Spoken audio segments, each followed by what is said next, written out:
You're hosting a live event. How do you keep it on time and on schedule? Make sure things don't get too out of hand, too long. Or how do you prevent your event from running short? That's what we're going to look at today. My name is Sam Pierce. I work with Canada's top brands to create incredible experiences that people enjoy from the comfort of their couches. How do we do it? Well, starting out, we get an idea of what the client wants first. We got all those key points from the client, get an approximate time of how long each of those segments are going to be. This is in the early planning stages. Later on, those times are firmed up. We take that list of the key points from our clients and combine them with the elements we're going to add to the show. We inject magic, comedy, games, all throughout the event. So we take all those elements and the first thing we do is compile them onto a set list, simply figuring out the order of when we want each event to happen. So for this last one I hosted a couple of days ago, we started out with me coming on screen, giving a quick introduction and a welcome, doing a magic trick to keep everybody engaged. Then I introduced their president to give a short speech. This was a pre-recorded video we already had on file, so we knew the timing of that. We simply had to press play. And then we had a live trivia segment that we know the approximate timing of from doing so many events. We know that's approximately 5 or 6 minutes, so that's what we scheduled for that. And then we had an award segment, followed by that, another trivia segment, then another award segment, then another trivia segment. So you see, there's lots of in and outs. Our shows are very fast-paced. So this set list is from a program that ran 1 hour. It was a awards gala for a medical company. So there's lots of variety. It's very fast-paced, just like an engaging television show you might watch. So lots of things happening in and out. The question is, with all these things going on, how do you make sure you nail that 1 hour time? We promise our clients, or we give them an approximation of how long the shows are going to be, and more often than not, we nail that 60-minute time within a minute or two. We're normally a little bit longer because we like to provide our clients lots of value, but whenever possible, we try to end the broadcast right on that 60-minute mark. Now, how does that happen? Let me show you the planning sheet we use to coordinate everything ahead of time. So this is a document we're using. This is just in Google Sheets, and you see everything that we have on our set list is over here on the left. I'll even bring up the size of this so you can see better. There we go, look at that. All right, so this is everything that we have going on. Before the show, we have their logo rolling, so when they log into the live broadcast, they can see it is indeed live. They see their logo up on the screen. They can adjust their screen, their speakers, make sure everything looks and sounds great before the broadcast even begins.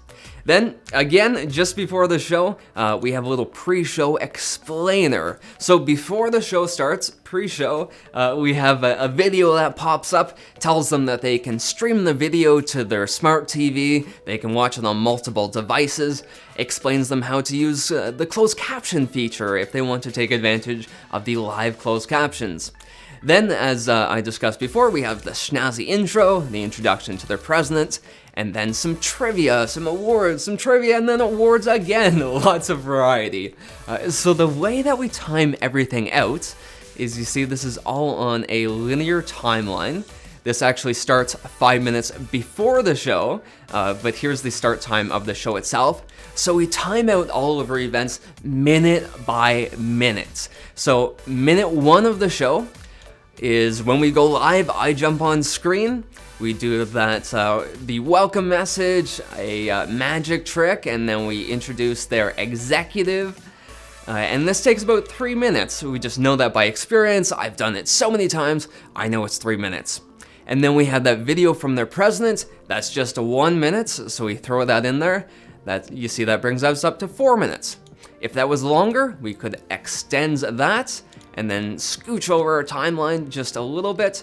But in this case, it was just 1 minute. Then we have our trivia segments come in there, and then we jump over to the awards. So as you see, this is all put in a linear timeline, and this method allows us to adjust things as we go, as we're planning out the show. Some segments are longer, some are shorter. This allows us to really drag things around and shuffle things till we get things timed out just right. This is all done ahead of time, so when the show itself comes up, we know exactly what is going to happen minute by minute. And we find this is the best way to keep everything organized.